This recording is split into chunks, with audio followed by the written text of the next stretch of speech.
Salam jumpa kembali Bapak Ibu dan saudara-saudara. Kita akan bersama-sama belajar untuk menjalani kehidupan dengan segala pergumulan, tetapi mana yang menjadi teladan dan pegangan iman kita. Seringkali kita berhadapan dengan masalah dan susah untuk menentukan. Tapi biarlah firman pada hari ini akan meneguhkan kembali iman cinta kasih kita kepada Tuhan Yesus Kristus. Bacaan firman Tuhan dari Surat 3 Yohanes ayat 9 sampai dengan 12. Surat 3 Yohanes ayat 9 sampai dengan 12. Mari kita akan bersama-sama berdoa. Bapa di surga, sungguh kami bersyukur bahwa Engkau selalu meneguhkan, menguatkan, menuntun langkah hidup kami, supaya di dalam pergumulan kami boleh tetap memilih jalan kebenaran dan jalan kehidupan. Kami orang-orang yang sudah Engkau kuduskan dan sucikan di dalam cinta kasih Tuhan Yesus Kristus. Biarlah dasar hidup kami adalah kemenangan Kristus. Oleh karena itu teguhkan iman kami. Teguhkan sukacita kami mengikut Engkau. Teguhkan juga perjalanan hidup kami untuk tetap setia seturut dengan kehendak Tuhan.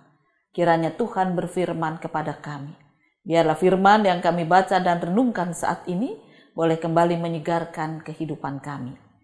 Berkati hamba-Mu supaya dia dilayakkan membaca memberitakan firman kehidupan. Inilah doa kami dalam nama Tuhan Yesus Kristus. Amin. Aku telah menulis sedikit kepada jemaat, tetapi Diotrefes yang ingin menjadi orang terkemuka di antara mereka tidak mau mengakui kami. Karena itu, apabila aku datang, aku akan meminta perhatian atas segala perbuatan yang telah dilakukannya, sebab ia meleter, melontarkan kata-kata yang kasar terhadap kami, dan belum merasa puas dengan itu. Ia sendiri bukan saja tidak mau menerima saudara-saudara yang datang, tetapi juga mencegah orang-orang yang mau menerima mereka dan mengucilkan orang-orang itu dari jemaat. Saudaraku yang kekasih, janganlah meniru yang jahat, melainkan yang baik. Barang siapa berbuat baik, ia berasal dari Allah. Tetapi barang siapa berbuat jahat, ia tidak pernah melihat Allah. Tentang Demetrius, semua orang memberi kesaksian yang baik, malah kebenaran sendiri memberi kesaksian yang demikian. Dan kami juga memberi kesaksian yang baik tentang dia, dan engkau tahu bahwa kesaksian kami adalah benar. Bapak, Ibu, dan saudara-saudara, kita membaca bagaimana surat 3 Yohanes ini mengungkapkan ada orang yang berambisi jahat, tetapi ada juga orang yang bersikap baik. Kepada Demetrius dikatakan dia orang baik, imannya bertumbuh baik. Oleh karena itu biarlah meneladani orang yang baik adalah bagian dari hidup kita, seperti dikatakan di dalam ayatnya yang ke-9 ya. Kalau Diotrefes ini dikatakan yang kurang baik ya, tetapi Demetrius ini yang baik. Kemudian ayat 11 mengatakan, saudaraku yang kekasih, janganlah meniru yang jahat, melainkan yang baik. Barang siapa berbuat baik, ia berasal dari Allah. Tetapi barang siapa berbuat jahat, ia tidak pernah melihat Allah. Dua orang kakak beradik yang masih tingkat SD. Mereka berbincang-bincang ketika bersama-sama main game. Yang satu yang kakaknya mengatakan dia sangat kagum dengan tokoh dalam game itu atau apa yang mereka mainkan. Kebetulan yang dimainkan itu ada dua tokoh. Yang satu tokohnya gagah, kuat, badannya besar, ya, selalu menangan. Tetapi prinsipnya dia itu orang jahat. Jadi dengan kekuatan tubuhnya, dengan kepandaiannya berkelahi, dia seringkali menganiaya sesamanya. Nah, Sementara adiknya itu lebih suka kepada tokoh yang satu, yang walaupun suka kalah, tetapi kalau akhirnya dia akan memenangkan game demi game atau pertandingan tersebut. Dan nilai-nilainya akan terus bertambah. Kelihatannya jalannya pelan, jalannya lambat, kok enggak ada kekuatan, tapi nyatanya dia memenangkan banyak hal, banyak perkara. Nah, oleh karena itu adiknya lebih mengatakan, aku lebih mengidolakan yang satu ini. Walaupun jalannya kelihatan lambat, tetapi dia ternyata sukses dan berhasil. Bapak, Ibu, dan saudara-saudara, secara iman Kristen kita setuju dengan adiknya ya. Tetapi pada faktanya, seringkali kita goncang dan kita mengikuti prinsip sang kakak. Ketika dibutuhkan dana yang cukup besar, ketika dibutuhkan kesehatan yang kuat, ketika dibutuhkan kekuatan untuk mengambil keputusan, kekuatan untuk mempunyai teman-teman yang banyak, gengsi yang naik, maka tidak jarang kita mengambil langkah seperti tokoh yang diidolakan oleh kakaknya. Nah, dalam perbincangan itu adiknya mengatakan atau mengingatkan kepada kakaknya bahwa mengapa dia memilih idola yang lemah lembut ini. Karena ini mengingatkan kepada sikap Tuhan Yesus. Tuhan Yesus itu lemah lembut, baik hati, kelihatannya seperti orang yang selalu kalah. Padahal Yesus itu mengalah untuk mengambil langkah ke depan dengan kemenangan demi kemenangan. Tetapi kakaknya bilang, wah aku sih gak sabar. Ya, ada orang yang melawan ya tonjok saja. Yang penting kan kita bisa mendapat kemenangan dengan segera, bisa kerja, bisa mengolah ini dan itu. Wah, hidup ini rasanya lebih semangat gitu ya. Nah, Bapak, Ibu, dan saudara-saudara, kedua kakak adik ini bertumbuh besar sampai akhirnya mereka berkeluarga dan menghadapi masalah dalam menafkahi keluarganya. Adiknya punya masalah, kakaknya juga punya masalah. Dan ternyata kakaknya ini satu saat ingin berjumpa dengan adiknya. Dia katakan, ayo kita jumpa, aku sedang pusing banget, ya, bingung. Lalu ketika diutarakan masalahnya, adiknya berkata, kakak sudah lama tidak berdoa. Sebetulnya Tuhan Yesus pasti punya jawaban. Lalu kakaknya itu bilang, ya memang aku pengen cepat-cepat, Tuhan Yesus terlalu lama jalannya. Tapi sekarang aku bingung, mana yang harus aku pilih, semua serba susah. Dalam situasi seperti kepepet ini, aku harus bayar utang. Ya. Usahaku berjalan dengan lambat sehingga modal itu tidak bisa berputar. Terpaksa aku ambil utangan dan sekarang sudah jatuh tempo. Aku belum punya uang. Tetapi ada temanku yang menawarkan. Nah, tawarannya ini memang menggiurkan. Namun adiknya berkata, jangan ambil itu. Tawaran itu terlalu berbahaya dan berisiko. Lalu adiknya mengatakan, kalau gitu mari kita berdoa. Selama perjalanan hidupku, aku juga banyak menghadapi masalah, aku juga punya utang, ya. Tapi aku dipimpin terus-menerus oleh tangan Tuhan. Nah, dalam pergumulan yang seperti itu, akhirnya sang kakak mengatakan, kamu doakan ya, aku udah lama banget gak berdoa. Akhirnya adiknya berdoa. Supaya kakaknya mengalami pertobatan, hatinya dicelikan oleh Tuhan dan kuasa Tuhan dinyatakan membantu menopang kakaknya dengan lilitan hutang dan juga membangun keluarga yang mulai diisi dengan pertengkaran-pertengkaran. Selesai berdoa, mereka masih makan di kafe itu. Kira-kira ya hampir 2 jam dikatakan mereka ngobrol. Tiba-tiba adiknya mengatakan, lihat itu di TV, lihat di TV. Kafe-kafe sekarang kan memang ada TV ya. Apa yang ditayangkan di sana? Ternyata ada penangkapan beberapa anak muda yang ketahuan menyelundupkan narkoba. Ada laki, ada perempuan, masih muda-muda. Dan ternyata narkoba yang diselundupkan itu sudah kali ketiga. Dan ternyata mereka tertangkap. Lalu pembawa acara atau pembawa berita mengatakan mereka bisa saja dijatuhi hukuman maksimal seumur hidup. Nah, lalu adiknya mengatakan, itulah jawaban Tuhan. Kakak ditawari juga untuk jual narkoba. Baru 3 kali. 2 kali dapat keuntungan, 1 kali masuk rumah tahanan bisa seumur hidup. Siapa yang akan membesarkan anak-anakmu? siapa yang akan mendampingi istrimu? Kakak itu terkejut dan mengatakan, cepat sekali jawaban Tuhan ya. Wah, ternyata Tuhan itu ajaib. Kalau gitu, saya tahu, saya tidak boleh mengambil langkah ini. Walaupun saya akan dikejar-kejar hutang, mungkin juga bisa jadi dipukulin dan sebagainya. Tetapi adiknya berkata, kakak harus berdoa dan percaya tangan Tuhan akan menghibur, menguatkan.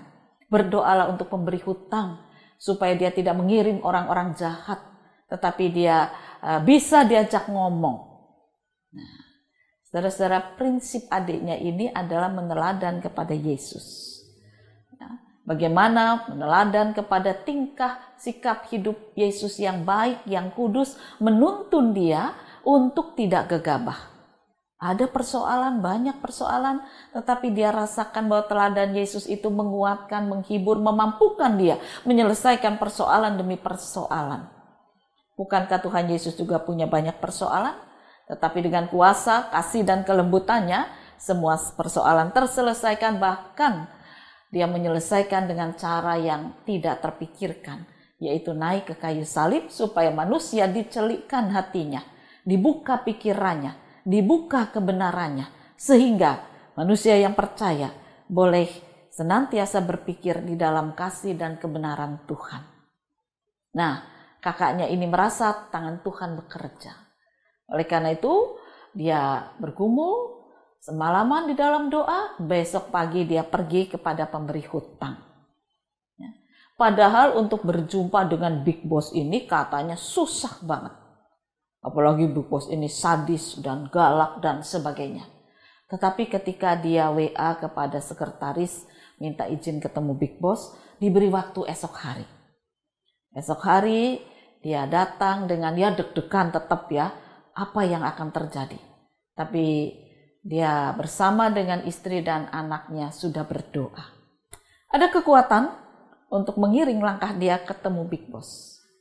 Lalu dalam percakapan itu, akhirnya Big Boss mengatakan, aku tahu kamu.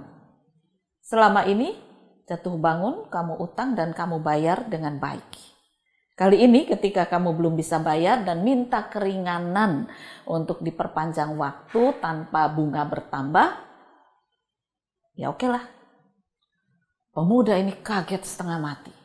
Belum pernah terbayangkan dalam benak pikirannya bahwa dia dibebaskan dari bunga berbunga dan kemudian waktunya boleh diperpanjang. Dia sampai berlutut mengucapkan terima kasih pada Tuhan Yesus. Big Boss kaget, apa yang kamu lakukan? Lalu pemuda itu mengatakan, saya berterima kasih pertama pada Tuhan Yesus, kedua pada Bapa yang sudah bermurah hati memberikan kelonggaran kepada saya. Lalu bos itu mengatakan, kalau orang berniat baik, maka saya juga bisa berbuat baik. Nah sekarang selesaikan pekerjaanmu, apa yang kamu janjikan, silakan kamu lakukan. Pemuda ini keluar dari ruangan bos, Big Boss tadi, dengan hati gembira. Dia bertekad untuk melunasi hutangnya karena ada perpanjangan waktu. Dia bertekad kerja keras bersama seluruh keluarga. Beberapa waktu kemudian, dia sudah hampir melunasi 3/4 dari utangnya. Ya tentunya butuh waktu bukan sehari 2 hari, hampir 1,5 tahun. Tapi bunga tidak ditambah. Ini yang menarik. Dan dia punya uang sedikit, dia cicil, niat baik. Meneladan kepada sikap kebenaran. Menjadikan dia punya niat baik. Keluarga juga mendukung. Padahal dengan membayar utang itu keluarganya agak terlantar. Nah ketika dia sudah hampir melunasi hutangnya, kurang 1/4, bos itu memanggil dia lagi. Dan mengatakan, apa yang aku duga ternyata benar. Niatmu itu baik. Sekarang utangmu tinggal 1/4. Aku beri kelonggaran waktu lagi. Nah, sekarang waktunya kamu perhatikan keluargamu.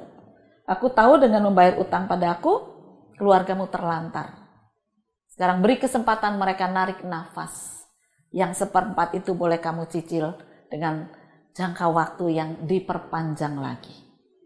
Saudara pemuda itu mengatakan, sungguh Tuhan Yesus ajaib. Saya harus kerja keras, saya tidak dilepaskan dari hutang, Tetapi ketika saya meneladan kepada sikap yang benar dan sikap yang baik dalam diri Yesus, maka jawaban itu jawaban yang baik, yang melegakan. Dia pulang dengan sukacita, mengabarkan berita ini kepada istri dan anaknya, bahwa mereka boleh kembali sedikit makan agak kenyang. Ya, karena selama ini makannya mungkin diirit-irit. Mereka boleh minum agak segar, lebih banyak lagi. Karena hutangnya tinggal sedikit, boleh dicicil dengan waktu yang diperpanjang.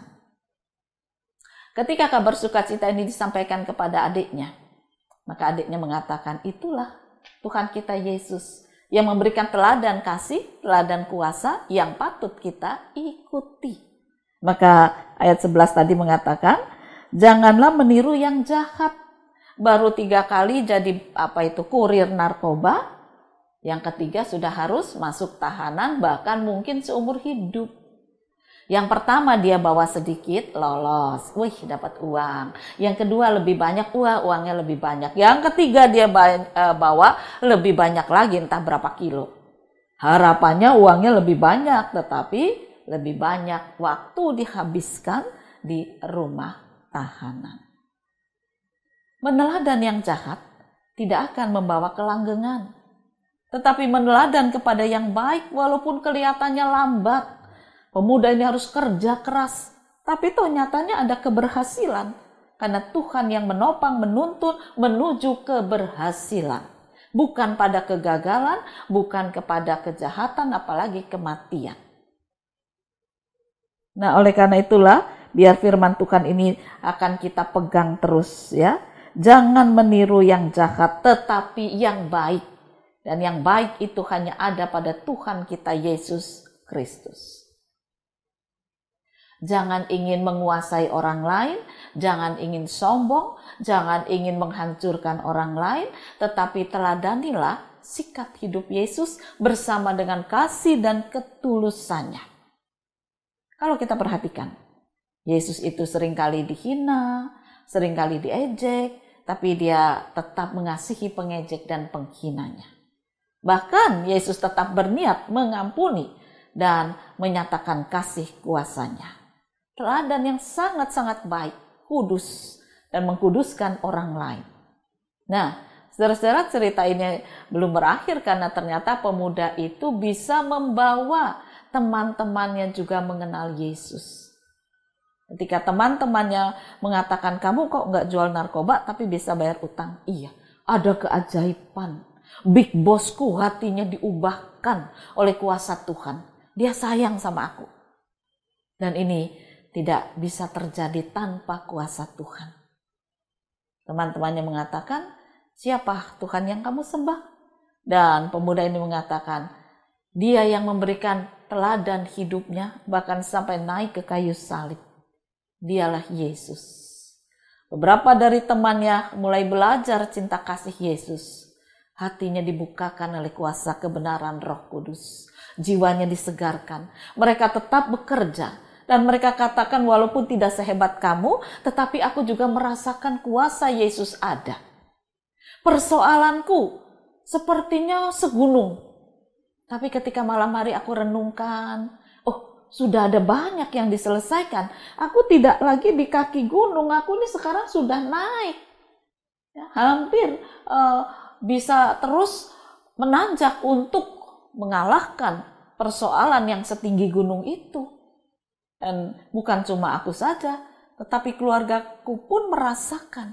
Ketika aku katakan mari kita meneladan sikap Yesus, kita percaya Yesus, maka mereka pun merasakan adanya angkatan yang menopang, yang menguatkan untuk terus berjalan, mendaki, mengalahkan gunung-gunung persoalan. Jadi teladanilah yang baik, dan yang baik adalah Tuhan Yesus. Pegang teguh janjinya, tetap bersandar padanya, jalani hidup dalam kekudusan melalui Roh Kudus-Nya. Selamat berjuang dan meneladan yang baik. Tuhan memberkati firman-Nya. Amin. Mari kembali kita akan berdoa.